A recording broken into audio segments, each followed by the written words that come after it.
Hello friends, welcome to Navita classes. आज हम लाए हैं एनईपी पार्ट 2। एनईपी पार्ट 1 हम पहले वाली वीडियो में डिस्कस कर चुके हैं, जिसमें हमने फाउंडेशनल स्टेज को डिस्कस किया था। आज हम डिस्कस करेंगे प्रीपरेटरी स्टेज और उससे आगे वाली स्टेजेस। जो हमारी प्रीपरेटरी स्टेज है एनईपी में, वो 3 साल की है। उसमें एज ग्रुप रहेगा 8 से 11 साल का। इस स्टेज पर हमारे एग्ज़ाम स्टार्ट हो जाएंगे। फाउंडेशनल स्टेज में खेल खेल में सिखाया गया है बच्चे को, तो वहाँ बच्चा एग्ज़ाम के लिए पूरी तरह तैयार नहीं है, पर इस स्टेज पर बच्चा एग्ज़ाम के लिए तैयार हो चुका है और बच्चे के एग्ज़ाम इसमें लिए जाएंगे। इसमें 3rd, 4th और 5th को इंक्लूड किया गया है क्लासेस को। एक्टिविटी बेस्ड टीचिंग होगी। टीचर कुछ एक्टिविटी के माध्यम से ज़्यादा सिखाया जाएगा ताकि बच्चा अपने हाथ से करके सीख सके। मीडियम ऑफ इंस्ट्रक्शन है जो, वो हमारा मदर टंग रहेगा। मदर टंग, रीजनल लैंग्वेज या फिर कोई नेशनल लैंग्वेज, इन तीनों में से कोई भी मीडियम रह सकता है। Schools can teach in English language as well. जो स्कूल्स हैं उनकी मर्जी है, वो टीचिंग इंग्लिश लैंग्वेज में भी टीच कर सकती हैं। इसके बाद है हमारे मिडिल स्टेज। मिडिल स्टेज में एज ग्रुप रहेगा 11 to 14 और क्लासेस रहेंगी 6, 7th, 8th। इसमें कंप्यूटर नॉलेज स्टार्ट हो जाए, कंप्यूटर क्लासेस स्टार्ट हो जाएंगी। बच्चे का माइंड डेवलप हो चुका है, बच्चा कंप्यूटर को सीखने के काबिल बन चुका है, इसलिए इसमें कंप्यूटर नॉलेज अभी स्टार्ट हो जाएगी। Vocational and technical education start from class 6। Main point ये है कि वोकेशनल एजुकेशन भी स्टार्ट हो जाएगी क्लास 6 से। ये एनईपी में एक नया पॉइंट ऐड किया गया है, बहुत इंपॉर्टेंट पॉइंट है, यहाँ से क्वेश्चन आने के पूरे चांसेस हैं। उसके बाद है one of the Indian language to be taught at this stage. जो ये आपको 4 लैंग्वेज दिख रही हैं, इनमें से एक इंडियन लैंग्वेज पढ़ानी जरूरी है मिडिल स्टेज पर। उसके बाद है 10 days इंटर्नशिप। क्योंकि वोकेशनल एजुकेशन स्टार्ट हो चुकी है, तो बच्चे को जो सिखाया जाएगा उसकी 10 days की इंटर्नशिप प्रोग्राम भी करिकुलम में ऐड किया गया है। ये हमारी मिडिल स्टेज थी। इसके बाद आती है सेकेंडरी स्टेज। सेकेंडरी स्टेज 4 साल की होगी।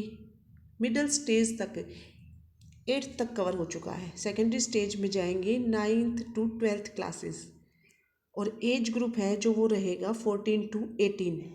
स्कूल लेवल पर 18 एज तक बच्चे को लिया गया है। इसमें सेमेस्टर सिस्टम एग्ज़ाम स्टार्ट हो जाएंगे। जो बच्चे का एग्ज़ाम है वो सेमेस्टर सिस्टम में होगा। नो स्ट्रीम मीन्स क्या है, जैसे अभी हमारी जो एनईपी है उसमें है आर्ट, कॉमर्स, साइंस, स्ट्रीम में डिवाइड किया गया, पर इस वाली एनईपी में बच्चे को स्ट्रीम में डिवाइड नहीं किया गया। स्ट्रीम है ही नहीं, मल्टीपल सब्जेक्ट्स हैं। अगर बच्चा फिजिक्स के साथ पॉलिटिकल साइंस पढ़ना चाह रहा है, उसका इंटरेस्ट है, तो वो फिजिक्स के साथ पॉलिटिकल साइंस नहीं ही लेगा। ये नहीं है कि फ़िजिक्स के साथ केमिस्ट्री और मैथ ही ज़रूरी है। जैसे अब एनईपी में है कि फ़िजिक्स के साथ मैथ और केमिस्ट्री होना चाहिए, तब वो नॉन मेडिकल में जाएगा। ये वाली स्ट्रीम ख़त्म कर दी गई है। क्रिटिकल थिंकिंग पर जोर दिया गया है। और फॉरेन लैंग्वेज, कोई भी एक फॉरेन लैंग्वेज, सिर्फ चाइनीज़ लैंग्वेज, मैंडेरियन लैंग्वेज को छोड़कर कोई भी एक लैंग्वेज पढ़ानी जरूरी है। ये हमारा सेकेंडरी स्टेज तक था। उसके बाद आती है higher education. Higher education means graduation programme. Graduation programme है जो वो 3 या 4 साल का रहेगा।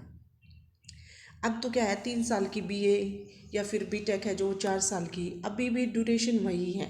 सिर्फ चेंजेस क्या किए गए हैं, सर्टिफिकेट आफ्टर कंप्लीटिंग 1 ईयर। अब तो हमारा क्या है कि 1 साल किया बच्चे ने, अगर वो नहीं पढ़ना चाहता तो वो 1 साल वेस्ट हो गया। पर जो नई एनईपी है उसमें बहुत अच्छा प्रोविज़न लेके आए हैं कि अगर बच्चा 1 साल भी पढ़ाई करके पढ़ाई छोड़ता है तो उसको सर्टिफिकेट दे दिया जाएगा। जिस भी कोर्स में उसने एडमिशन लिया था उस कोर्स के अकॉर्डिंग उसको उस कोर्स का सर्टिफिकेट दे दिया जाएगा। नेक्स्ट क्या है, डिप्लोमा आफ्टर कंप्लीटिंग 2 ईयर्स। अगर वो 2 साल पढ़ के छोड़ रहा है, 2 साल पूरे करके, और उसमें पास आउट हुआ है, तो उसको डिप्लोमा दिया जाएगा। नेक्स्ट है हमारा bachelor degree after completing 3 years, और 3 साल करके वो एग्जिट करना चाह रहा है तो उसको बैचलर डिग्री दी जाएगी। 4 साल के बाद मल्टी डिसिप्लिनरी बैचलर डिग्री बोलो या फिर बैचलर डिग्री विद रिसर्च, 4 साल के बाद ये डिग्री दी जाएगी। अब हमारे एजुकेशन सिस्टम में है कि 3 साल की अगर डिग्री है तो 3 के 3 साल आपको पूरे करने हैं तभी आपको डिग्री प्रोवाइड की जाएगी। पर जो नई एनईपी है उसमें ये है कि 1 साल के बाद भी आप एग्जिट कर सकते हो, 2 साल के बाद भी आप एग्जिट कर सकते हो, 3 के बाद भी, और 4 के बाद तो आपको पूरा ही हो गया। उसके बाद तो आपको research, bachelor degree with research दी जाएगी।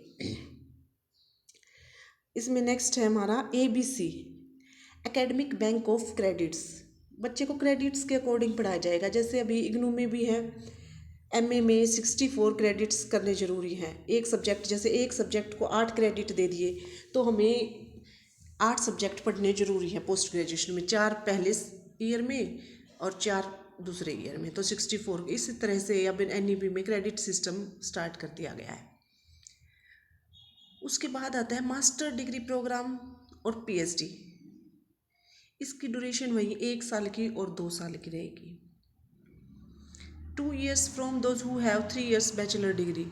जिन्होंने 3 साल की बैचलर डिग्री की है उनके लिए मास्टर डिग्री रहेगी 2 साल की, अभी भी यही है।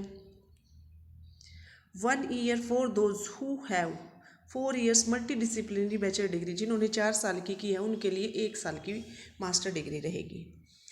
और integrated 5 year bachelor degree programme, bachelor master programme, या फिर 5 साल का आप इंटीग्रेटेड प्रोग्राम कर लो, उसमें मास्टर्स, उसमें बैचलर भी हो जाएगी और मास्टर डिग्री भी हो जाएगी। MPhil डिसकंटिन्यूड, मतलब MPhil को अब ख़त्म कर दिया जाएगा। नई NEP में MPhil में कोई भी एडमिशन नहीं होगा। ऐसा नहीं है कि जिन कैंडिडेट्स ने पहले MPhil कर रखी है उनकी इनवैलिड होगी, नहीं, उनकी वैलिड रहेगी। जहाँ भी फॉर्म निकलेंगे, अब जो भी प्रोविज़न होगा उसके हिसाब से उनको मार्क्स दिए जाएंगे, पर नए कैंडिडेट MPhil नहीं कर पाएंगे। PhD आपकी मिनिमम 4 years की हो गई है, PhD की ड्यूरेशन 4 years। उसके बाद आता है bachelors in education, education means BEd। इसकी ड्यूरेशन 4 साल, 2 साल और 1 साल रहेगी। 4 साल जिन्होंने 12th के बाद, जो 12th के बाद BEd करेगा उसकी 4 साल की होगी, वो ग्रेजुएशन भी हो जाएगी प्लस उसकी BEd भी हो जाएगी। जो 3 साल की ग्रेजुएशन के बाद BEd करेगा उसको 2 साल की BEd करनी पड़ेगी, उसके 5 साल लगेंगे। 1 year BEd, 4 year ग्रेजुएशन और PG। अगर कोई PG के बाद या 4 साल की ग्रेजुएशन के बाद BEd करेगा तो उसकी BEd 1 साल में हो जाएगी। और जो आपकी जो नई NEP में बैचलर डिग्री होगी थ्रू NTA होगी, हमारी नेशनल टेस्टिंग एजेंसी उसको कराएगी। 2030 से मिनिमम डिग्री क्वालिफिकेशन बन जाएगी BEd। सबको BEd करनी, अगर टीचिंग लाइन में आना तो BEd करना कंपलसरी रहेगा। आज की NEP में हमारा इतना ही था। नेक्स्ट NEP की वीडियो के साथ हम नेक्स्ट वीडियो में आएंगे। अगर वीडियो पसंद आई है तो चैनल को लाइक और सब्सक्राइब जरूर करें। Thank you.